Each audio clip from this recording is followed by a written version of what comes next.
கிறிஸ்து இயேசுவுக்குள் மிகவும் பிரியமாக அழைக்கப்பட்ட அன்புக்குரிய சகோதர சகோதரிகளே, சர்வ வல்லமையுள்ள பிதாவாகிய தேவன் நம்முடைய வாழ்நாளிலே மேலும் ஒரு நாளை நமக்கு ஜீவனோடு தந்து மீண்டுமாக நம் ஆண்டவராகிய இயேசு கிறிஸ்துவுடைய மரணத்தை நினைவு கூறவும், அவருடைய பாடுகளில் பங்கு பெறவும் மீண்டுமாக ஒரு புதிய வருஷத்தை நமக்கு ஏற்படுத்தி தந்திருக்கிறார். அதற்காக பிதாவாகிய தேவனுக்கு நம் ஆண்டவராகிய இயேசு கிறிஸ்துவின் மூலம் நன்றிகளையும் துதிகளையும் எடுத்துக்கொள்ளலாம். சகோதரர் சொன்னவண்ணமாக இன்றைக்கு நாம் பார்க்கக்கூடிய பாடத்தின் தலைப்பு 6 விசாரணைகள் என்ற தலைப்பின் கீழே பார்க்கலாம். அதுக்கு முன்னாடி பார்த்தீங்கன்னா, இன்னைக்கு என்ன நாள்? நினைவு கூறுதல் நாள். நீசான் மாதம் 14ஆம் தேதி இல்லையா? இது இந்த வருடத்தில் பார்த்தீங்கன்னா இங்கிலீஷ் மாதத்துக்கு என்ன ஆகுது? கரெக்டாக ஏப்ரல் மாதம் 14ஆம் தேதி வருது இல்லையா? அதே மாதிரி நீசான் மாதம் 14ஆம் தேதி. தமிழ் வருஷ பருப்பு அப்படின்னு சொல்கிறோம். இன்னைக்கு என்ன? புதிய மாதம் பிறக்குது இல்லையா? நமக்கும் இன்னைக்கு என்னதான்? ஒரு புதிய வருஷம். தமிழர்களுக்கும் என்னதுன்னா ஒரு புதிய வருஷம் இல்லையா? யாத்ராமத்தில் படிக்கிறோம், இது உங்களுக்கு பிரதான மாதம், இது முதலாம் மாதம் அப்படின்னு சொல்கிறோம் இல்லைங்களா? அப்போ நமக்கு இதுதான் என்ன? புதிய வருஷம். அப்போனா ஹாப்பி நியூ இயர் சொல்லலாமா? இதுதான் புதிய வருஷம் இல்லையா? நமக்கு எல்லாருக்குமே இதான் புதிய வருஷம். எவ்வளோ இது ஒரு சந்தோஷமான நாளா? உலகத்தார் கொண்டாடுற மாதிரி இது ஒரு சந்தோஷமான நாளா? நமக்கு ஒரு சோகமான நாளா? சொல்லுங்க. சந்தோஷமான நாள். எதனால சந்தோஷமான நாள் சொல்றீங்க? நமக்காக ஓகே. நம்முடைய பாவங்களை எல்லாம் கழுவுவதற்கு இன்றைக்கு ஒரு வாய்ப்பு தந்திருக்கார். அதுதான் உண்மை. கடந்த காலம் முழுவதும் நம்ம இந்த உலகத்தோடு ஒன்றியிருந்த விஷயங்கள், சாஸ்திரங்கள், சடங்குகள், சம்பிரதாயங்கள் இதெல்லாமே நம்ம ஒதுக்கி வச்சுட்டு இன்னிலேருந்து என்ன அவருடைய மரணத்தில் பங்கு பெறுறதுக்கு, அவர் பண்ண தியாகத்தில் பங்கு பெறுறதுக்கு நமக்கு என்ன பண்ணியிருக்காருன்னா ஒரு வாய்ப்பை ஏற்படுத்தி தந்திருக்கார் அப்படின்னு பார்க்குறோம் இல்லைங்களா? அதான் உண்மை.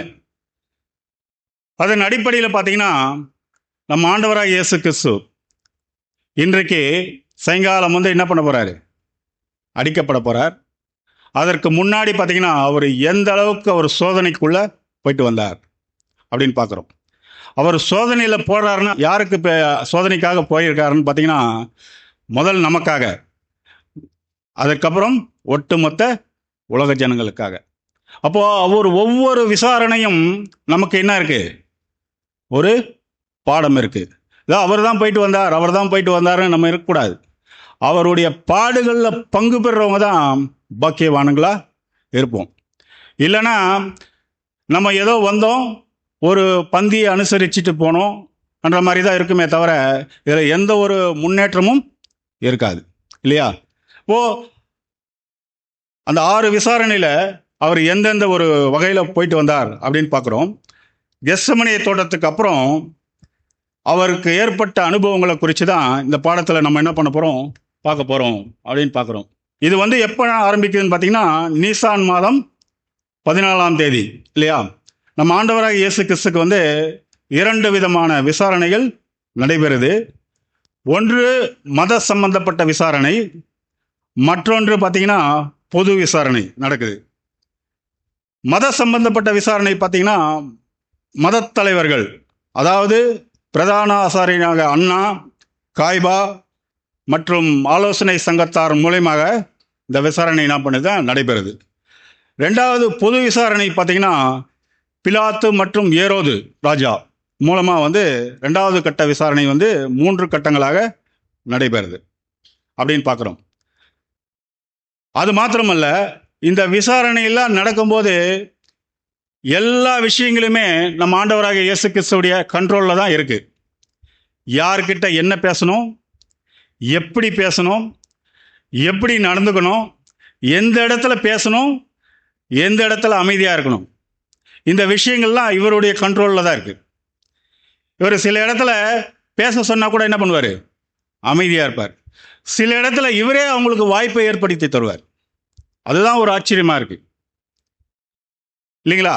இதெல்லாம் எதுக்கு ஒரு அடையாளமா இருக்குன்னா, தேவனுடைய பிள்ளைகள் கூட நம்ம எப்படி இருக்கணும்னா, யார்கிட்ட எப்படி பேசணும், எப்படி பழகணும், சபையார் மத்தியில் என்ன பேசணும் இல்லையா, எப்படி நடந்துக்கணும், இதெல்லாம் நமக்கு ஒரு பாடம். நம்ம என்ன பண்ணுறோம், உலகத்தார்கிட்டையும் அதே மாதிரி தான் பேசுகிறோம், சபையார்கிட்டையும் என்ன அதே மாதிரி தான் பேசி ஒருத்தருக்கு ஒருத்தர் சண்டை போட்டுட்டு என்ன பண்ணிடுறோம், பிரிவினைகள் ஏற்படுத்திக்கிறோம். இதெல்லாம் நமக்கு ஒரு பாடம், சரிங்களா?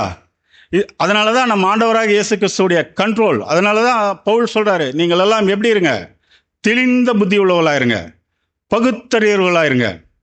பகுத்தறிகிற தன்மை இருக்கணும். உலக காரியங்களுக்கும் வேத காரியங்களுக்கும் முக்கியமாக பகுத்தறிகிற தன்மை இருக்கணும். ரெண்டுத்தையும் போட்டு என்ன பண்ணிடக்கூடாது, உழைப்பிடக்கூடாது. அதனால தான் தேவன் ஞானிகளுக்கும் கல்விமான்களுக்கெல்லாம் மறைச்சி நம்மளை என்ன பண்ணுறாரு, பிரித்தெடுத்து அவருடைய திட்டங்களெல்லாம் நமக்கு சொல்கிறார் அப்படின்னு பார்க்குறோம், சரிங்களா?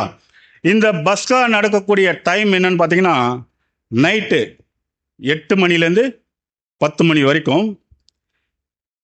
இதை பார்த்தீங்கன்னா நம்ம ஆண்டவராக இயேசு கிறிஸ்து சீஷர்கள்கிட்ட அந்த மேல் வீட்டு அறையில் என்ன பண்ணுறாருன்னா, நிறைய விஷயங்களை பேசிகிட்டு இருக்காரு.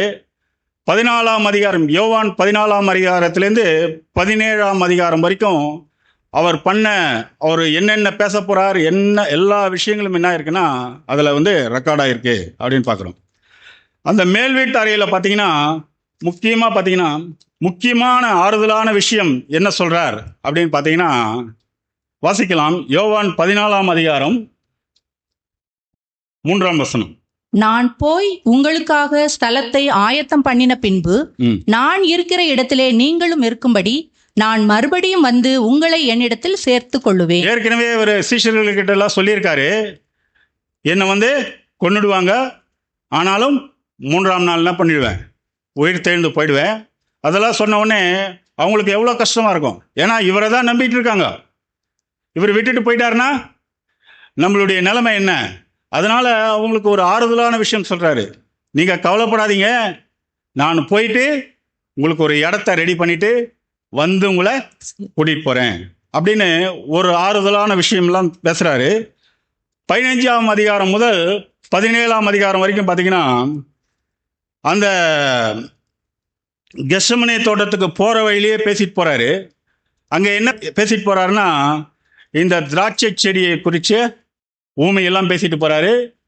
அப்புறம் தேவனிடத்தில் ஜெபம் பண்ணுற விஷயமெல்லாம் அவங்கக்கிட்ட சொல்லிட்டு போகிறார் அப்படின்னு பார்க்குறோம்.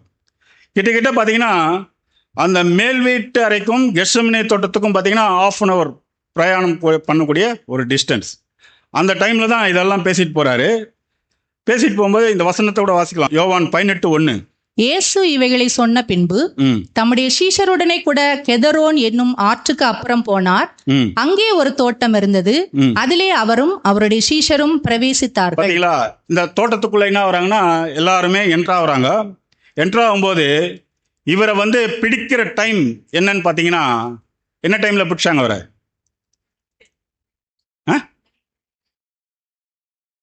நைட்டு கரெக்டாக 12 மணிக்கு. அதாவது கரெக்டாக 12 மணிக்கு 3ஆம் ஜாமம் சொல்லுவாங்க. 3ஆம் ஜாமம் முதல் 4ஆம் ஜாமம் வரைக்கும், 12 மணி முதல் 3 மணி வரைக்கும் 3ஆம் ஜாமம், 3 மணி முதல் 6 மணி வரைக்கும் 4ஆம் ஜாமம். இந்த 12 மணி முதல் 6 மணி வரைக்கும் இவர் என்ன பண்ணுறாங்க, பிடிச்சு இந்த பிலாத்துக்கிட்டையும் ஏரோதுக்கிட்டையும் ஆலோசனை சங்கத்தார்கிட்டையும் மாற்றி என்ன பண்ணுறாங்கன்னா நைட் டைமில் அலைய விடுறாங்க. யாரை? ஒரு விசாரணை கைது மாதிரி பிடிச்சு பயங்கரமாக அலைய விடுறாங்க. பிடிக்கிற டைமே 12 மணி. நம்ம ஒரு 10:30 மணிக்கு ஒரு சப்ஜெக்ட் ஏதாவது பேச வரணும்னா வருவோமா? போங்க பிரதர், தூக்கம் வருது, நாளைக்கு பார்த்துக்கலாம். நைட்டு 12 மணிலேருந்து ஒரு திருடனை மாதிரி எவ்வளோ கஷ்டம் இல்லைங்களா? காலையில் 6 மணி வரைக்கும் அலைக்கழிக்கிறாங்க. அவரும் என்ன பண்ணுறாருன்னா சந்தோஷமாக போகிறார். யாருக்காக? நமக்காக. இல்லையா? அதனால தான் இந்த புது வருஷத்துல நம்ம என்ன பண்றோம்னா, ஒரு சந்தோஷமான நாள். நம்மளுடைய பாவங்களை எல்லாம் மறுபடியும் கழுவி நம்மளை சுத்திகரிக்கிறதுக்காக தான் இந்த ஒரு புது வருஷத்தை நமக்கு தந்திருக்கார் அப்படின்னு பார்க்குறோம். இந்த 2 ஜாமத்திலையும் அவரை போட்டு என்ன பண்ணுறாங்கன்னா அலைக்கழிக்கிறாங்க அப்படின்னு பார்க்குறோம். ஃபஸ்ட்டு என்ன நடக்குன்னா, முதல் விசாரணை நடைபெறுது. இது நைட்டு 12:30 மணிக்கு நடைபெறுது. இதை பற்றி வசனங்கள் வாசிக்கலாம். யோவான் 18ஆம் அதிகாரம் 12ஆம் வசனம் மற்றும் 13ஆம் வசனம். அப்பொழுது போர் சேவகரும் 1000 போர் சேவகருக்கு தலைவனும் யூதருடைய ஊழியக்காரரும் இயேசுவை பிடித்து அவரை கட்டி, பார்த்தீங்களா, அவரை பிடிச்சு என்ன பண்ணிட்டாங்க, ஒரு திருடனை பிடிக்கிற மாதிரி பந்தங்களெல்லாம் தடிகளெல்லாம் தூக்கிட்டு வராங்க. யாரு இவர்? யார்? உலகத்திலேயே பரிசுத்தவான். அவ்வளோ பரிசுத்தவானை எப்படி பிடிக்கிறாங்க? பந்தங்கள் இதெல்லாம் தடிகள் எல்லாம் கூட்டிட்டு பிடிக்கிறாங்க. அடுத்த வசனம் வாசிக்கலாம். முதலாவது அவரை அண்ணா என்பவனிடத்தில் கொண்டு போனார்கள்.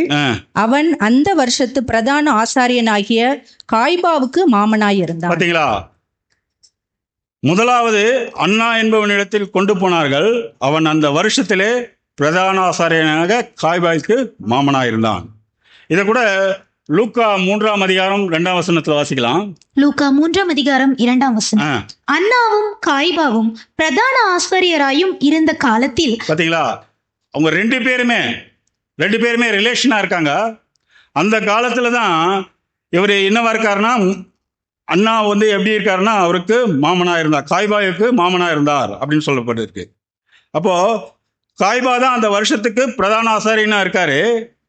ஆனா அண்ணா வயசுலையும் சரி எல்லாத்துலேயும் மூத்தவராக இருக்காரு, மோஸ்ட் சீனியரா இருக்காரு. அதனால என்ன பண்றாரு, காய்பா என்ன பண்றாருன்னா, இந்த விசாரணை என்ன பண்றாருன்னா அண்ணாவிடத்துக்கு அனுப்பிச்சு வைக்கிறார் அப்படின்னு பார்க்குறோம். இந்த காய்பா கூட என்ன பண்ணியிருக்காருன்னா ஒரு தீர்க்க தரிசனம் சொல்லியிருக்காரு. என்ன தீர்க்க தரிசனம் சொல்லியிருக்காருன்னா, யோவான் 18ஆம் அதிகாரம் 14ஆம் வசனம் வாசிங்க. ஜனங்களுக்காக ஒரே மனுஷன் சாகிறது நலமாய் இருக்கும் என்று யூதருக்கு ஆலோசனை சொன்னவன் இந்த காய்பாவே. பாத்தீங்களா, இவர் ஆல்ரெடி தீர்க்க தரிசனம் சொல்லிட்டாரு. ஜனங்களுக்காக ஒரு மனுஷன் சாவது நல்லதுதானே அப்படின்னு சொல்லியிருக்காரு.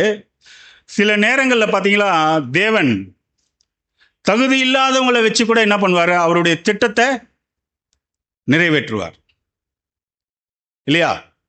அவருடைய திட்டத்தை நிறைவேற்றத்துக்கு தகுதி இல்லாத மனுஷரை கூட என்ன பண்ணுவார், வச்சு பயன்படுத்துவார்.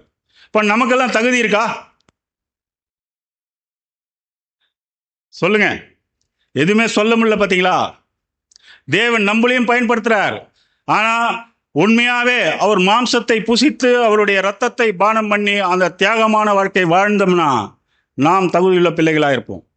இல்லைன்னா நம்மளே யூஸ் பண்ணிட்டு என்ன பண்ணுவார், வெற்றுவார். இது யார் கையில் இருக்கு? நம்ம கையில தான் இருக்கு. அதே மாதிரி உதாரணத்துக்கு பார்த்தீங்கன்னா, பிலேயாம் கிட்ட கழுதை பேசுனது இல்லையா? கழுதையை வச்சு கூட தேவன் என்ன பண்ணுவார், பேசுவார். இங்க பேசுறது முக்கியம் இல்லை. எனக்கெல்லாம் சப்ஜெக்ட் பேசுறதுக்கே கொஞ்சம் பயமா தான் இருக்கும். ஏன்னா இது பரிசுத்தமான தேவனுடைய வார்த்தைகள். இதை நம்ம சுயநலத்துக்காக பயன்படுத்தக்கூடாது. அதான் யாக்கோபு எழுதுறாரு, அதிக ஆக்கினி அடைவோம் என்று அறிந்தும் நீ போதகராவானா அப்படின்னு சொல்றாரு. ஆனா இன்னொரு வசனம் என்ன சொல்றது, சுசேஷத்தை நீ அறிவிக்காவிட்டால் உனக்கு ஐயோ. நமக்கு உள்ளே இருந்தாவும் நெருப்பு தான், வெளியே இருந்தாவும் நெருப்பு தான் இல்லையா? அப்போ தேவனுடைய பிள்ளைகள் தேவ பக்தியில எவ்வளவு ஜாகிரதை உள்ள பிள்ளைகளா இருக்கணும் இல்லையா? ஏன்னா தேவனுடைய அழைப்பு அப்படி மேன்மையான அழைப்பு. இதை மற்ற கிறிஸ்துவர்கள் மாதிரி அசட்டை பண்ண முடியாது.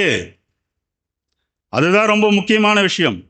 அதனால தான் தகுதி இல்லாத ஜனத்தை கூட வச்சு அவருடைய திட்டத்தை என்ன பண்ணுவார், அது பாடி போயிட்டே இருக்கும். பறந்து போகிற புத்தக சுருள் நம்ம பாடம் கேட்டிருக்கோம் இல்லையா, அது பாட்டி போயிட்டு இருக்கோம். நம்ம தான் அது கூட ஓடணும்.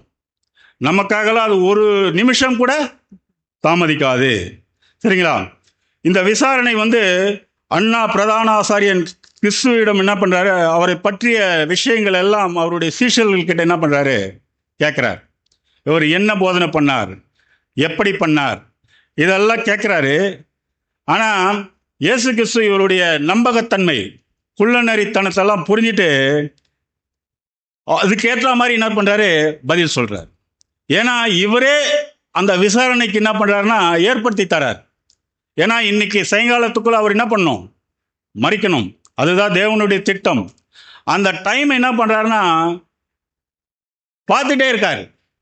நம்ம மறிக்கணும். யாருக்காகனா ஒட்டுமொத்த உலக ஜனங்களுக்காக. எவ்வளோ ஒரு சந்தோஷமான விஷயம். நம்ம ஒரு சகோதரனுக்காக ஒரு சின்ன விஷயத்தை கூட செய்யறதுக்கு என்ன பண்ணுவோம், தயங்கிடுவோம். இல்லை பேதர், அப்படி பேதர், எப்படி பேதர்னு அந்த மேட்ரியை என்ன பண்ணுவோம், கழட்டி விட்டுருவோம். ஆனால் இயேசு கிறிஸ்து தான் பின்னாடி பிறக்கக்கூடிய பிள்ளைகளுக்காக எப்படி மனமுந்து செய்கிறார் பாருங்க. இது கூட வாசிக்கலாம். யோவான் 18:19 பிரதான ஆசாரியன் இயேசுவின் இடத்தில் அவருடைய சீஷரை குறித்தும் போதகத்தை குறித்தும் விசாரித்தான். அடுத்த வசனம் 20 இயேசு அவனுக்கு பிரதியுத்தரமாக, நான் வெளியரங்கமாய் உலகத்துடனே பேசினேன். ஜெப ஆலயங்களிலேயும் யூதர்கள் எல்லாரும் கூடி வருகிற தேவாலயத்திலேயும் எப்பொழுதும் உபதேசித்தேன். அந்தரங்கத்திலே நான் ஒன்றும் செய்யவில்லை. நீர் என்னிடத்தில் விசாரிக்க வேண்டியதென்ன? நான் சொன்னவைகளை கேட்டவர்களிடத்தில் விசாரியும். நான் பேசினவைகளை அவர்கள் அறிந்திருக்கிறார்களே என்றார். என்ன சொல்றாரு தெரியுமா இயேசு கிறிஸ்து? நான் எதுவும் மறைமுகமா பேசல. அவர் பேசினது என்னங்க, எல்லாமே சத்தியம். நம்ம கூட சில இடத்துல போய் யார்கிட்டயாவது சத்தியம் பேசிகிட்டு இருப்போம். அப்போது வேறு யாராவது நம்ம சொந்தக்காரோ யாராவது வந்தால் என்ன பண்ணுவோம், சத்தியம் பேசுறதை நிப்பாட்டிட்டு நீங்கள் எப்படி இருக்கீங்க, அவங்க எப்படி இருக்காங்க, உலக காரியங்கள் எல்லாம் என்ன பண்ணுவோம், பேச ஆரம்பிச்சிடும் இல்லையா? அவர் பேசுனது எல்லாமே சத்தியம். நான் பேசுனது எல்லாமே வெளிரங்கமாக பேசியிருக்கேன், ஓப்பனாக பேசியிருக்கேன். நீயே அவனை கேட்டு தெரிஞ்சுக்கோ. நான் தகாதது எதுவுமே பேசலை, எல்லா தகுதியானது தான் பேசியிருக்கேன். அப்படி என்னும்போது இவங்க குள்ளநரித்தனத்தெல்லாம் அவர் தெரிஞ்சு இவரே அவங்கள என்ன பண்ணுறாரு, அந்த வாய்ப்பை ஏற்படுத்தி தரார் அப்படின்னு பார்க்குறோம். அதுலேயே 18:22 வாசிங்க. இப்படி அவர் சொன்ன பொழுது சமீபத்தில் நின்ற சேவகரில் ஒருவன் பிரதான ஆசாரியனுக்கு இப்படியா உத்தரவு சொல்லுகிறது என்று இயேசுவை ஒரு அறை அறைந்தான். பார்த்தீங்களா? இந்த வசனம் வாசிக்கும் போது கண்ணில் தண்ணியா வரும். பிரதான ஆசிரியனுக்கு இப்படியா உத்தரவு சொல்றதுன்ட்டு உடனே என்ன பண்ணுவார், இதே அவர் சீஷர்கள் அவர் கூட இருக்கும்போது ஒருத்த வந்து அவனை பிடிக்க வரும்போது பேதுரு என்ன பண்ணாரு, காதையே வெட்டிட்டார். ஆனால் இன்னைக்கு அவர் பிடிச்சவனே ஒருத்தருமே இல்லை, எல்லாரும் என்ன பண்ணாங்க, விட்டுட்டு ஓடிட்டாங்க. இன்னைக்கு அப்படிதான் நம்ம சகோதரர்களுக்குள்ள ஒரு பிரச்சனை வந்தால் என்ன பண்ணுறாங்க, ஓடுறதுல தான் இருக்காங்க. யாருமே தேவனுடைய திட்டத்துக்காகவும் அவருடைய சத்தியத்துக்காகவும் நிலை நிற்கிறது கிடையாது. அவங்கவுங்க சுயநலத்தை தான் அதிகமாக பார்க்குறாங்க அப்படின்னு பார்க்குறோம். கன்னத்தில் அரைகிறாரு, கன்னத்தில் அரைஞ்சவனே அவருக்கு எப்படி இருக்கும் இல்லையா? உண்மையாகவே பிரதான ஆசாரியன் யாரு? நம்ம ஆண்டவராகிய இயேசு கிறிஸ்து தான். வாசிக்கலாம் 23 இயேசு அவனை நோக்கி, நான் தகாத விதமாய் பேசினதுண்டானால் தகாததை ஒப்புவி. நான் தகுதியாய் பேசினேன் ஆகில் என்னை ஏன், நான் ஏதாவது தவறா சொல்லியிருந்தா என்ன தவறு சொன்னேன் அது எனக்கு சொல்லு. சொல்ல முடியல, இவர் மேல ஒரு குற்றத்தையும் கண்டுபிடிக்க முடியல. நான் என்ன தவறு சொன்னேன் அது சொல்லு. நான் எல்லாமே தகுதியாக தானே பேசினேன். தகுதியா நான் பேசி இருக்கும்போது என்னையும் அடிக்கிற இல்லையா? அப்போ அவங்களுக்கு என்னன்னா, இவரை என்ன பண்ணணும், எப்படியாவது சிலுவையில் அறையணும். இவரால் கவர்மெண்ட்டுக்கும் ஒரு இடர்லாம் இருக்கு, மற்றவர்களுக்கும் என்னதான் இருக்கு, ரொம்ப இடர்லாம் இருக்கு. நம்ம கூட சத்தியம் இன்னைக்கு சப்ஜெக்ட் இருக்கு பிரதர், ஒரு சப்ஜெக்ட் கேட்கலாம் வாங்கன்னா எப்படி இருக்கும், நம்ம மேலே ஒரு கோபமாக தான் இருக்கும். தேவனுடைய பிள்ளைகளுக்கே அப்படிதான் இருக்கு. இவருக்கு என்ன வேலை வெட்டி இல்லை போல இருக்கு, கண்ட நேரத்துலையும் சப்ஜெக்ட் பேசுறதுக்கு கூப்பிட்றாரு, கேட்கறதுக்கு கூப்பிட்றாரு, அப்படிதான் நினைப்போம். நமக்கு மனசுல என்ன இருக்குன்னா, அந்த வாரத்தில் ஞாயிற்றுக்கிழமை மாத்திரம்தான் ஒரு மணி நேரம் ஏதோ தேவனுக்காக ஒதுக்கலாம், அப்படிதான் நம்ம நினச்சிட்டு இருக்கோம். அப்படி இருக்கக்கூடாது. எப்பொழுதுமே 24+7 எப்போதுமே தேவன் ஒரு அழைப்பு கொடுத்தா அதை கேட்கறதுக்கும் சரி, அந்த வேலையை செய்யறதுக்கும் சரி, நம்ம எப்படி இருக்கணும்? ஆயத்தமாக இருக்கணும். அதனால வேலை போனால் கூட பரவாயில்ல அப்படின்னு பார்க்குறோம். ஏன் அடிக்கிற அப்படின்றாரு. இந்த வார்த்தை கிறிஸ்து சொன்ன உடனே காய்பாயிடம் என்ன பண்ணுறாரு, அண்ணா என்ன பண்ணுறாரு, அமுச்சிடுறாரு. ஏன்னு பார்க்கும்போது கிறிஸ்து மேலே என்ன ஒரு குற்றமும் இல்லை. ஆனால் இயேசு கிறிஸ்துவே இந்த மீதி உள்ள 5 விசாரணை இருக்கு, இதுக்கு வாய்ப்பு அவர் ஏற்படுத்தி தரார். இன்னும் கொஞ்ச நேரம் தான் இருக்கு. அதுக்குள்ளே என்ன பண்ணணும்? இவரை சிலுவையில் ஒப்பு கொடுக்கணும். அடுத்த விசாரணைக்கு இவரே என்ன பண்ணுறாருன்னா வாய்ப்பு ஏற்படுத்தி தராரு. 2வது விசாரணை நடக்குது. இது யார்கிட்ட நடக்குதுன்னா காய்பாய் கிட்ட நடக்குது. அண்ணா என்ன பண்ணுறாரு, அவர் தான் மோஸ்ட் சீனியராக இருந்தார். திருப்பி என்ன பண்ணுறாருன்னா காய்பாய் கிட்டே அனுப்பிச்சிடுறாரு. இது டைம் பார்த்தீங்கன்னா இரவு 2 மணி முதல் 3 மணி வரை நடக்குது அப்படின்னு பார்க்குறோம். இதை பற்றி வசனங்கள் வாசிக்கலாம். மார்க் 14:53. இயேசுவை அவர்கள் பிரதான ஆசாரியனிடத்தில் கொண்டு போனார்கள். அங்கே ஆசாரியர், மூப்பர், வேதபாரகர் எல்லாரும் கூடி வந்திருந்தார்கள். கூடி வந்திருக்காங்க. இது எந்த டைம் நடக்குன்னு பார்த்தோம்? நைட் டைம் நடக்கு. ஆனால் யூதர்கள் வழக்கின் படின்னு பார்த்தீங்கன்னா சாயங்காலம் 6 மணிக்கு மேலே ஆலோசனை சங்கம்லாம் என்ன பண்ணணும்? லாக் பண்ணிடணும். அதுக்கு மேலே நியாயம் தீர்க்கிற விஷயம், இந்த விஷயம்லாம் என்ன பண்ணக்கூடாது, வைக்கக்கூடாது. ஆனால் இது பார்த்தீங்கன்னா இவரை பொறுத்தவரையிலும் எல்லா விஷயங்களுமே அநியாயமாக தான் நடக்குது. அவங்க சட்டத்தின்படி சரி, எல்லாத்துக்குமே முன்னும் முரணாக தான் நடக்குது அப்படின்னு பார்க்குறோம். ஏன்னா நைட் டைம்லலாம் இந்த மாதிரி ஆலோசனை சங்க கூட்டம்லாம் நடத்தக்கூடாது. ஆனால் இவருக்கு நடக்குது இல்லையா? காரணம் என்ன? சத்தியத்தை சொன்னார், சத்துருவாயிட்டார். அதுதான் முக்கியமான விஷயமே. ஏன்னா சத்தியத்திற்குரிய வேல்யூ அவங்களுக்கு அன்னைக்கு தெரியல. நமக்காக தெரியுதா? இப்போ நைட்டு ஒரு 2:30 மணிக்கு பிரதர்ஸ் வாங்கன்னா எத்தனை பேர் வருவோம்? காலையில் பார்த்துக்கலாம் அப்படின்டுவோம் இல்லைங்களா? இப்போ எல்லாமே அநியாயமாக நடக்குது. இயேசு கிறிஸ்து கிட்ட விசாரணை செய்கிறாங்க. கிறிஸ்து என்ன பண்ணுறாரு? சத்தியத்துக்காக சாட்சி கொடுக்குறார்.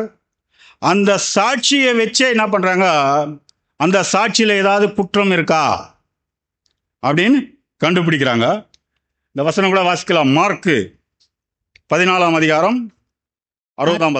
அப்பொழுது பிரதான ஆசாரியன் எழுந்து நடுவே நின்று இயேசுவை நோக்கி, இவர்கள் உனக்கு விரோதமாய் சொல்லுகிறதை குறித்து நீ ஒன்றும் சொல்லுகிறதில்லையா என்று கேட்டான். பார்த்தீங்களா?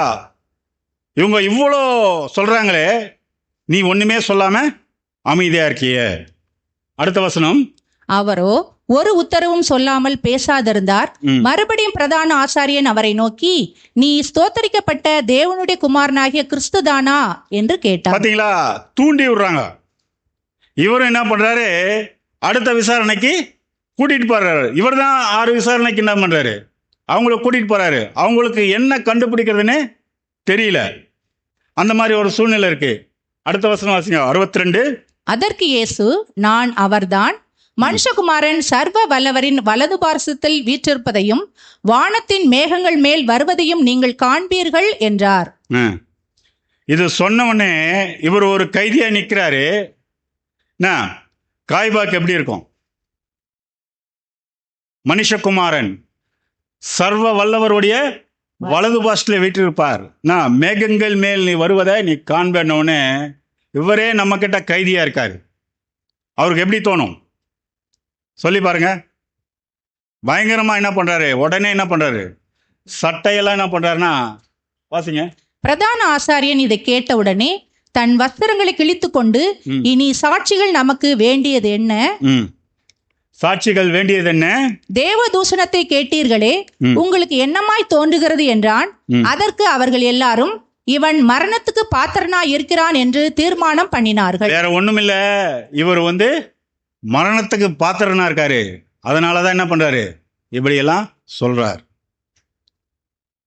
எப்படி இருக்கும் பாருங்க. அந்த சூழ்நிலை நம்ம நின்று இருந்தோம்னா அந்த இடத்துல எப்படி இருக்கும் இல்லையா? இப்போ இரண்டாம் கட்ட விசாரணை வந்து முடியுது. இந்த இரண்டாம் கட்ட விசாரணையில் இவர் என்ன சொல்கிறாருன்னா, நான் தேவனுடைய வலது பாசத்தில் வீற்றிருப்பேன் அப்படின்றாரு. இதை வச்சு என்ன பண்ணுறாங்கன்னா, அவரை வந்து குற்றம் கண்டுபிடிக்க பார்க்குறாங்க. இதன் மத்தியில் பார்த்தீங்கன்னா, இன்னொரு இடத்துல வெளியே என்ன பிரச்சனை நடக்குது அப்படின்னு பார்த்தீங்கன்னா, அவருடைய அன்பான சீஷன் பேதுரு என்ன பண்ணுறாரு? மறுதளிக்கிறார். எப்படி இருக்கும்? இங்கே இவரை வந்து பிடிச்சிட்டு இருக்காங்க, பிடிச்சு மாற்றி மாற்றி விசாரணை நடத்துகிறாங்க, ஒரு அடியும் வச்சிட்டாங்க. அங்கே வந்து என்ன பண்ணுறாரு? இவர் யாருன்னே தெரியாது, இவருக்கு எனக்கும் சம்பந்தமே இல்லை அப்படின்ட்டு மறுதளிக்கிறாரு இல்லையா? அந்த மாதிரி ஒரு ஏன் அந்த மாதிரி விஷயம் பேதுருவை பற்றி மறுதளிக்கிற விஷயத்தை வந்து பைபிளில் ரெக்கார்ட் பண்ணியிருக்காங்க அப்படின்னு பார்த்தீங்கன்னா, இதுவும் தேவனுடைய பிள்ளைகளுக்கு ஒரு பாடம். நம்ம கூட அநேக நேரத்தில் சகோதரர்கள் என்ன பண்ணுறோம்? மறுதளிக்கிறோம். ஒரு பிரச்சனை வந்தால் என்ன பண்ணுறோம்? மறுதளிக்கிறோமா இல்லையா? டைரக்டாக இல்லை, ஏதோ ஒன்று அவர் செய்ய சொன்னதை செய்யாமல் போனால் கூட அது மறுதளிக்கிற மாதிரி தான். உன்னை போல் பிறனை நேசி அப்படின்னு சொல்கிறார். நேசிக்க முடியுதா? முடியல. காரணம் என்ன? நமக்குள்ள உள்ள சுயநலம். அதனால தான் இயேசு கிறிஸ்து சொன்னார், ஒருவன் என்னை பின்பற்ற வர விரும்பினால் முதல்ல என்ன பண்ணுங்க? சுயநலத்தை வெறுங்க. அது என்னைக்கு நாம் வெறுக்கிறோமோ அன்னைக்கு தான் அந்த இடுக்கமான வாசல் வழியாக ஃபஸ்ட்டு உள்ள என்ட்ரா வரும். அது வரைக்கும் வெளியே இருந்து எட்டி எட்டி பார்த்துட்டு தான் இருக்கிறோம். ஆனால் ஞானஸ்தானம் எடுத்துட்டோம், எவ்வளோ சப்ஜெக்ட்ஸ் கேட்டோம், எல்லாம் பண்ணிட்டோம். ஆனால் இன்னும் என்ன பண்ணுறோன்னா வெளியே தான் நின்றுருக்கோம். அடுத்தது பார்த்தீங்கன்னா, மூன்றாம் கட்ட விசாரணை ஆரம்பிக்குது. இது வந்து ஆலோசனை சங்கத்தின் மத்தியில் என்ன பண்ணுதுன்னா நடக்குது. இது நடக்கக்கூடிய டைம் என்ன பார்த்தீங்கன்னா, இரவு early மார்னிங் 4 மணிக்கு நடைபெறுது. இந்த வசனத்தை பற்றி வாசிக்கலாம். லூக்கா 22 அதிகாரம் 66 வசனம்.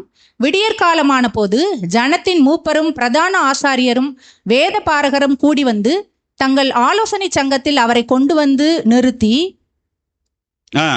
ஆலோசனை சங்கத்தின் மத்தியில் என்ன பண்ணுறாங்கன்னா கொண்டு வந்து நிறுத்துறாரு. ஆனால் இயேசு கிறிஸ்து என்ன பண்ணுறாருன்னா, இவங்களுடைய குள்ளநரித்தனம் செயல்கள் எல்லாம் வெளிப்படுத்துறதுக்காக ஜனங்களுக்கு தெரியணும் இல்லையா? அதுக்காக என்ன பண்ணுறாருன்னா 3 கட்ட விசாரணையுமே என்ன பண்ணுறாருன்னா இவர் அவங்கள வந்து அப்படியே கொண்டு வரார் அப்படின்னு பார்க்குறோம். அதுக்கு அடுத்தது பார்த்தீங்கன்னா லூக்கா 22 அதிகாரம் 67 வசனம் 68 வசனம் வாசிங்க. நீ கிறிஸ்துவா? அதை எங்களுக்கு சொல் என்றார்கள். அதற்கு அவர், நான் உங்களுக்கு சொன்னாலும் நம்ப மாட்டீர்கள். நான் சொன்னாலும் நம்ப மாட்டீங்க, நான் நம்பினாலும் என்ன விட மாட்டீங்க. நான் உங்களிடத்தில் வினாவினாலும் எனக்கு மாறுத்திரம் சொல்ல மாட்டீர்கள், என்னை விடுதலை பண்ணவும் மாட்டீர்கள். பார்த்தீங்களா? சொன்னா கூட விட மாட்டீங்க. நான் கிறிஸ்து தான் சொன்னா என்ன விடவா போறீங்க? ஏன்னா உங்களுடைய நோக்கமே என்ன? சிலுவையில் அறையணும். அப்படியா?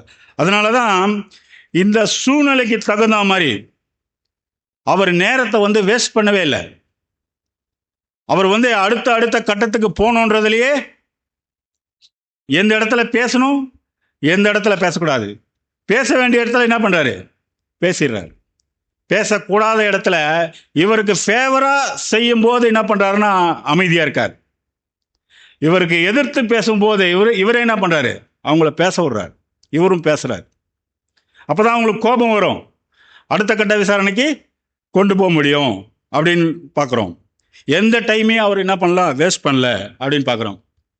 அடுத்தது பார்த்தீங்கன்னா 4வது விசாரணை நடக்குது. இது எங்கே பார்த்தீங்கன்னா பிலாத்துக்கிட்ட நடக்குது, அரசியல் ரீதியாக நடக்குது அப்படின்னு பார்க்குறோம். மார்க் 15:1. பொழுது விடிந்தவுடனே பிரதான ஆசாரியரும் மூப்பரும் வேத பாரகரும் ஆலோசனை சங்கத்தார் அனைவரும் கூடி ஆலோசனை பண்ணி இயேசுவை கட்டி கொண்டு போய் பிலாத்துவின் இடத்தில் ஒப்பு கொடுத்தார்கள். பிலாத்தின் இடத்துல என்ன பண்றாங்கன்னா மறுபடியும் கொண்டு போய் ஒப்பு கொடுக்குறாங்க அப்படின்னு பார்க்குறோம். அதிலே 15:2.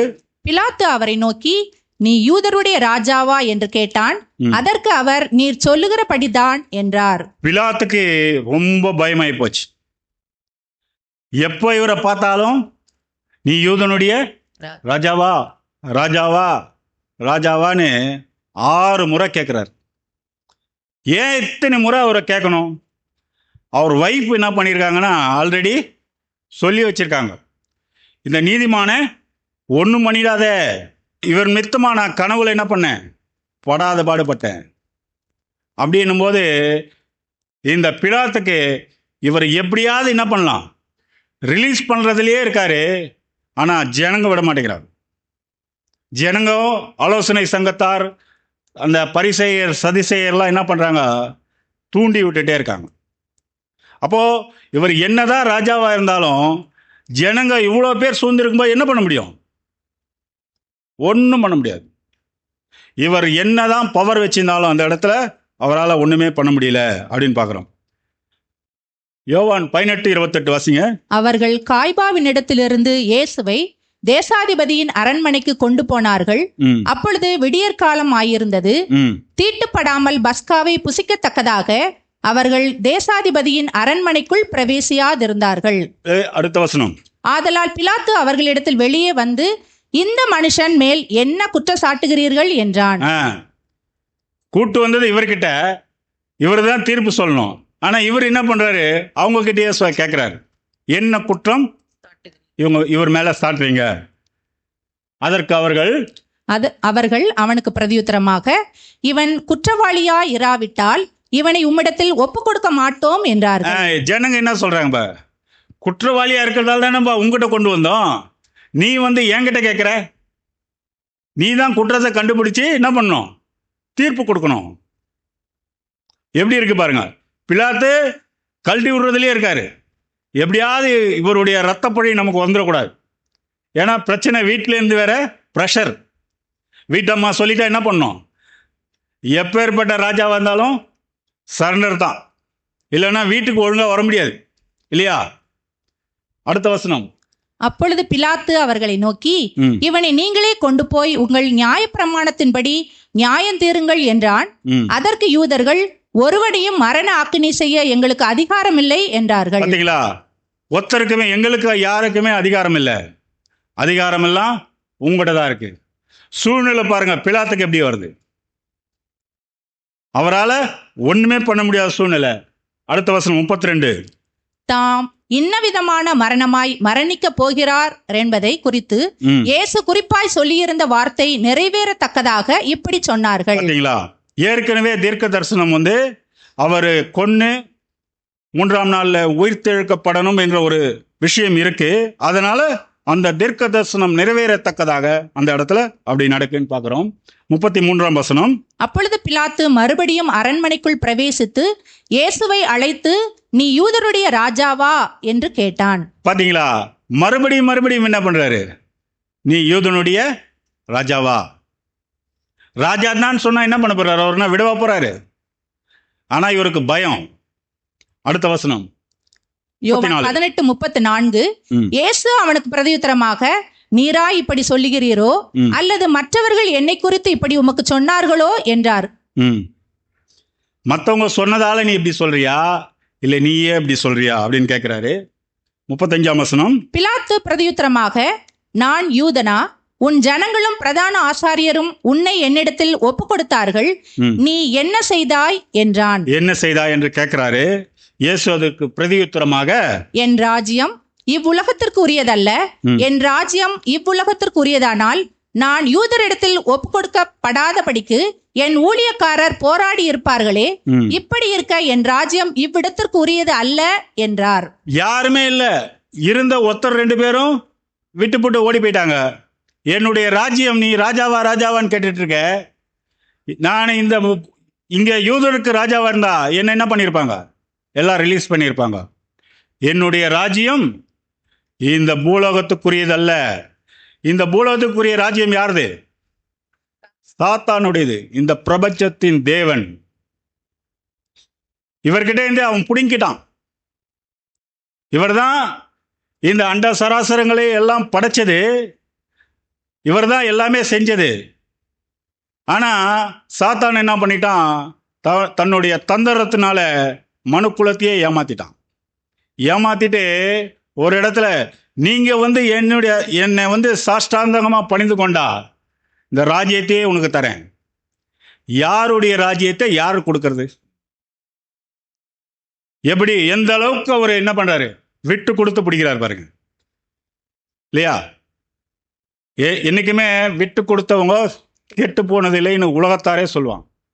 இதுக்கெல்லாம் இது ஒரு உதாரணம். நம்ம ஆண்டவராகிய இயேசு கிறிஸ்து எந்த அளவுக்கு, ஏன்னா இதெல்லாம் அவருடைய பிள்ளைகள் எல்லாம் செய்வாங்கன்னு அவருக்கு தெரியும். அடுத்த வசனம் வாசிக்கலாம், 37. அப்பொழுது பிலாத்து அவரை நோக்கி, அப்படியானால் நீ ராஜாவோ என்றான். இயேசு பிரதியுத்தரமாக, நீர் சொல்லுகிறபடி நான் ராஜாதான். சத்தியத்தை குறித்து சாட்சி கொடுக்க நான் பிறந்தேன். இதற்காகவே இந்த உலகத்தில் வந்தேன். சத்தியவான் எவனும் என் சத்தம் கேட்கிறான் என்றார்.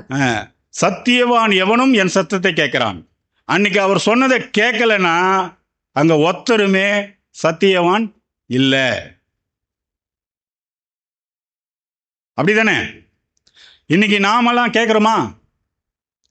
நம்ம கேட்குற மாதிரி நடிக்கிறோம். பிரதர் சொன்ன மாதிரி அப்படிதான் நம்ம இன்னும் இருக்கிறோம். இன்னும் முழுமையா நம்மளை என்ன பண்ணல, ஒப்பு கொடுக்கல. இன்னைக்கு சாயங்காலமாவது நம்ம என்ன பண்ணுவோம், முழு மனசோட அடுத்த வருஷத்துலயாவது ஒருத்தருக்கு ஒருத்தர் இருந்து இசைந்த ஆத்துமாக்களா ஒருத்தர் எப்படி இருப்போம், அன்பு செலுத்தி கிறிஸ்துவுடைய பிரமாணத்தை நிறைவேற்றக்கூடிய பிள்ளைகளா நாம் இருப்போம். அடுத்த 38ஆம் வசனம் வாசிங்க. அதற்கு பிலாத்து, சத்தியமாவது என்ன என்றான்.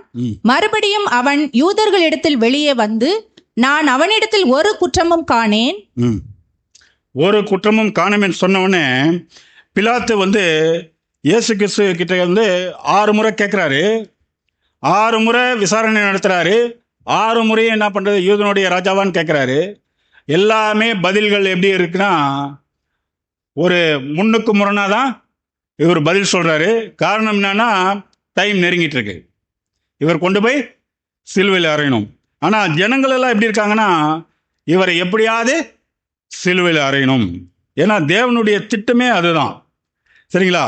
அடுத்தது பார்த்தீங்கன்னா 5ஆம் கட்ட விசாரணை நடக்குது. இது எங்கே நடக்குன்னா, ஏரோது கிட்ட நடக்குது. வாசிக்கலாம், லூக்கா 23ஆம் அதிகாரம் 8ஆம் வசனம். ஏரோது இயேசுவை குறித்து அநேக காரியங்களை கேள்விப்பட்டிருந்ததினாலும் அவரால் செய்யப்படும் அடையாளத்தை பார்க்க வேண்டுமென்று விரும்பியிருந்ததினாலும் அவரை காணும்படி வெகு நாளாய் ஆசை கொண்டிருந்தான். அநேக காரியங்களை குறித்து அவரிடத்தில் வினாவினான். அவர் மறுமொழியாக ஒன்றும் அவனுக்கு சொல்லவில்லை. ஏரோது இவரை பார்க்கறதுக்கு ரொம்ப நாள் ஆசையா இருக்காரு. யார? இயேசு கிறிஸ்துவ. இவர்கிட்ட நிறைய பேசணும்னு ஆசைப்படுறாரு. இயேசு கிறிஸ்துக்கு ஃபேவரா இருக்கிற இடத்துல இருக்காரு. இவர்கிட்ட நிறைய பேசணும், நிறைய கேள்விகள் கேட்கணுன்ற மாதிரி ஆசையா இருக்காரு. ஆனா இந்த இடத்துல இயேசு கிறிஸ்து இவர் பேசியிருந்தாருன்னு வச்சுக்கோங்க, கண்டிப்பா அந்த இடத்துல என்ன இருக்கும், அவருக்கு ஒரு விடுதலை கிடைச்சிருக்கும். ஆனா இந்த இடத்துல அவர் எப்படி நடந்துக்கிறார் பாருங்க. அவர் ஒரு வார்த்தையும் பேசலையாம், அமைதியாவே இருக்கார். இவர் எதிர்பார்த்த மாதிரி, ஏரோது எதிர்பார்த்த மாதிரி அவர் எதுவுமே பேசல. அதுதாங்க ஞானம். ஏன்னா தேவனுடைய திட்டம் நிறைவேறணும், இவர் ஒப்பு கொடுக்கணும். அதுதான் தேவனுடைய திட்டம். இந்த இடத்துல அவர் எதுவுமே பேசாம, எந்த வார்த்தையுமே தேவையில்லாம அவர் பேசவே இல்லை அப்படின்னு பார்க்குறோம். அடுத்தது பார்த்தீங்கன்னா கடைசி 6வது விசாரணை மறுபடியும் எங்கே வருது, பிலாத்துக்கிட்டே வருது. அதை குறித்து கூட வசனம் வாசிக்கலாம். இது எப்போ நடக்குன்னா, காலையில் 6 மணிக்கு நடக்குதுன்னு பார்க்குறோம். யோவான் 18:33. அப்பொழுது பிலாத்து மறுபடியும் அரண்மனைக்குள் பிரவேசித்து இயேசுவை அழைத்து, நீ யூதருடைய ராஜாவா என்று கேட்டான். பார்த்தீங்களா? மறுபடியும் அதே தான் கேட்டுட்டு வராரு. 19:7 வாசிங்க. யூதர்கள் அவனுக்கு பிரதியுத்தரமாக, எங்களுக்கு ஒரு நியாய பிரமாணம் உண்டு. இவன் தன்னை தேவனுடைய குமாரன் என்று சொன்னபடியினால் அந்த நியாய பிரமாணத்தின்படியே இவன் சாக வேண்டும் என்றார்கள். பாத்தீங்களா? இது ஒரு வசனம் கண்டுபிடிச்சிட்டாங்க. ஏன்னா தேவனுடைய குமாரன் இந்த பூமியில என்ன ஆகணும், மரிக்கணும். எப்படி இருந்தாலும் ஒரு தேவனுடைய குமாரன் சொல்றாரு, அப்ப இவர் என்ன ஆகணும், மறிச்சே ஆகணுன்ட்டு ஒரு விஷயத்தை கண்டுபிடிச்சிட்டாங்க. கண்டுபிடிச்சிட்டு இந்த வார்த்தைகள் எல்லாம் சொன்னவொடனே பிலாத்துக்கு என்ன ஆகுதுன்னா அதிகமாக பயம்தான் ஆகுது. இயேசு கிறிஸ்து சொன்ன விஷயங்கள் எல்லாம் அவர் பார்க்குறாரு. பிலாத்துடைய மனநிலையை இயேசு கிறிஸ்து புரிஞ்சுட்டு அவர் அந்த இடத்துல அமைதியாக இருக்காருன்னு பார்க்குறோம். அடுத்தது வாசிங்க 12. அது முதல் பிலாத்து அவரை விடுதலை பண்ண வகை தேடினான். யூதர்கள் அவனை நோக்கி, இவனை விடுதலை பண்ணினால் நீ ராயனுக்கு சிநேகிதன் அல்ல, தன்னை ராஜா என்கிறவன் எவனோ அவன் ராயனுக்கு விரோதி என்று சத்தமிட்டார்கள். அடுத்தது பிலாத்து இந்த விஷயத்தெல்லாம் கேள்விப்பட்டு இயேசுவை வெளியே கொண்டு தனியாக கூட்டிட்டு போய் எபிரேய பாஷையில கபத்தா என்னும் சொல்லப்பட்ட இடத்துல நிக்க வச்சுட்டு நியாயஸ்தானத்தின் மேல என்ன பண்றாரு, அவர் ஒரு ஜட்ஜ்மெண்ட்டுக்காக உட்காந்துருக்கார் அப்படின்னு பார்க்குறோம். அப்போ இதற்கு மேலே எந்த ஒரு முயற்சியும் என்ன பண்ணல பிலாத்து எடுக்கலை. ஏன்னா இவர் சொல்கிற விஷயமெல்லாம் ஃபெயிலியர் ஆகிட்டே போகுது. அதனால் என்ன பண்ணுறாருன்னா தன்னுடைய கைகளை என்ன பண்ணுறாரு கழுவிட்டு இவர் என்ன பண்ணுறாருன்னா சிலுவையை அறையறதுக்கு ஒப்பு கொடுத்துட்றார். இறுதியாக இயேசு கிறிஸ்துவ யூதர்கள் கணக்கின்படி மதியம் 3 மணிக்கு என்ன பண்ணுறாங்க, சிலுவையில் அறையறதுக்கு ஒப்பு கொடுக்குறாங்க அப்படின்னு பார்க்குறோம். அப்போது இந்த பாடத்தில் இந்த 6 கட்ட சோதனைகளிலும் இயேசு கிறிஸ்து கடந்து வந்தார் இல்லையா. இதில் பார்த்தீங்கன்னா எல்லாமே அநியாயமான சம்பவங்கள் தான் நடக்குது. இதெல்லாம் ஏன் நடக்குது அப்படின்னு பார்த்தீங்கன்னா கடைசி காலத்தில் வாழ்ந்து கொண்டிருக்கிற தேவனுடைய பிள்ளைகளுக்கு ஒரு பாடம். நம்ம உண்மையா தேவனுடைய பிள்ளைகளா இந்த பூமியில வாழ்ந்தோம்னா நமக்கு என்னதான் பாடுகள் தான், பிரச்சனைகள் தான், அவமானங்கள் தான், துன்பங்கள் தான்.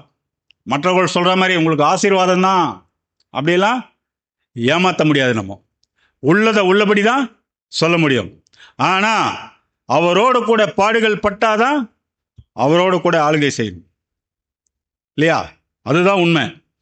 அப்போ இந்த மாதிரி ஒரு விஷயத்துல நாம் நல்லபடியா ஓடி கோர்ஸை முடிக்கிறதுக்கு தான் தேவன் இந்த பாடங்கள் எல்லாம் நமக்கு என்ன பண்றாரு, ஒரு முன்மாதிரியா வச்சிருக்காரு. அப்போ நமக்கு பிரச்சனைகள் சோதனைகள் இதெல்லாம் வரும்போது நாம் தேவனிடத்துல என்ன பண்ணணும், ஜெபம் பண்ணணும். ஜெபம் பண்ணி, ஏன்னா ஒரு பிரச்சனை வருதுன்னா அந்த பிரச்சனையை போக்குறதுக்கு வழியும் அவர் என்ன பண்ணியிருக்காரு, ஆல்ரெடி வச்சிருக்காரு. அப்போ அந்த வழியில நம்ம எப்படி நியாயமா போனோம் என்ற ஒரு விஷயத்தை தான் நம்ம பார்க்கணும். கடைசியா ஒரு வசனத்தை வாசிச்சு சப்ஜெக்ட் முடிக்கலாம். லூக்கா 21:36. ஆகையால் இனி சம்பவிக்க போகிற இவர்களுக்கு எல்லாம் நீங்கள் தப்பி மனுஷகுமாரனுக்கு முன்பாக நிற்க பாத்திரவான்களாக எண்ணப்படுவதற்கு, அவருக்கு முன்னாடி நிற்கிறதுக்கு பாத்திரவான்கள் அப்படின்னு எண்ணப்படணுமா நம்ம இல்லையா. இயேசு கிறிஸ்து கூட அந்த பிதாவுடைய பாத்திரத்தில் அவர் பானம் பண்ணார் இல்லையா. இன்னைக்கு அவர் முன்னாடி அவருடைய வலது பாஸ்ட்ல உட்காந்துருக்கார். நம்மளையும் தான் நம்மளை அன்புல பரிசுத்தம் பண்ணி தேவனுக்கு முன்னாடி நிப்பாட்டுறதுக்காக தான் இன்னைக்கு என்ன பண்ணியிருக்காரு, அவருடைய மரணத்தை நினைவு கூறுறதுக்கு தேவன் நமக்கு ஒரு வாய்ப்பை ஏற்படுத்தி தந்திருக்கார். அப்போ அந்த பாடுகளில் நம்ம பங்கு பெறணும். அவர் பண்ண தியாகத்தை நாமளும் பண்ணணும். சும்மா ஏதோ வந்தோம் போனோன்ற இல்லாமல் இல்லையா, அவர் அடிச்சுவடுகளை நமக்கு ஒரு முன்மாதிரியாக வச்சுட்டு போயிருக்கார். அதனால இயேசு கிறிஸ்துக்கு வந்த சோதனைகள் மாதிரி நமக்கு வரப்போறது இல்லை. நமக்கு எல்லாமே ஃப்ரிச்சுவலாக தான் வரப்போகுது இல்லையா. அதுக்காக நம்ம என்ன பண்ணோம்னா எசைஞ்சு போகணும். தேவனுடைய திட்டத்தை நம்ம கிட்ட தான் கொடுத்துருக்காரு. ஏசாயால கூட நம்ம படிக்கிறோம் இல்லையா, அவர் புஸ்தக சூழலை வாசிட்டு யார்கிட்ட கொடுத்தாரு, பணிவிடைக்காரர்கிட்ட தான் கொடுத்தாரு. அவர் அதில் 3 விஷயங்களை முதல் வருகையில் செஞ்சு முடிச்சிட்டாரு. மீதி உள்ள 3 விஷயங்கள் யார் செய்யணும், நம்ம தான் செய்யணும். அதனால்தான் பணிவிடைக்காரன்கிட்ட அந்த புத்தக சூழலை கொடுத்துருக்காரு. புத்தக சூழல்ன்றது பைபிள் தான். இதில் உள்ள விஷயங்களை ஒட்டுமொத்த உலக ஜனங்களுக்கு நம்மளை முன்மாதிரியாக காட்ட போகிறார். அப்படி காட்டும்போது நம்ம எப்படி இருக்கணும், அன்பிலே பரிசுத்தம் உள்ளவர்களாக இருக்கணும். அப்படி அன்பிலே பரிசுத்தம் உள்ளவர்களாக இருக்கணும்னா நம்ம அந்த அப்பத்தையும் திராட்சை ரசத்தையும் என்ன பண்ணணும், உண்மையாக நினச்சி அவர் பட்ட பாடுகள், அவர் பண்ண தியாகத்திலையும் நம்ம பங்கு பெறணும். சும்மா ஏதோ சபை கூடுதல் வந்துட்டு போகிறதுல பிரயோஜனம் இல்லை. எப்படி கர்த்தரை அறிகிற அறிவினால் எப்படி இந்த பூமியெல்லாம் இருக்கும், இப்போ நம்ம இறங்கி செய்யணும். அதனால தான் நமக்கு இந்த ஒரு விஷயத்தையே புது வருஷத்தில் நமக்கு கொடுத்துருக்காரு. இந்த காரியங்களெல்லாம் தேவன் தாமே ஆசீர்வதிப்பாராக. பொறுமையோடு கேட்டவங்களை அனைவரும் தேவன் ஆசீர்வதிப்பாராக. ஆமீன்.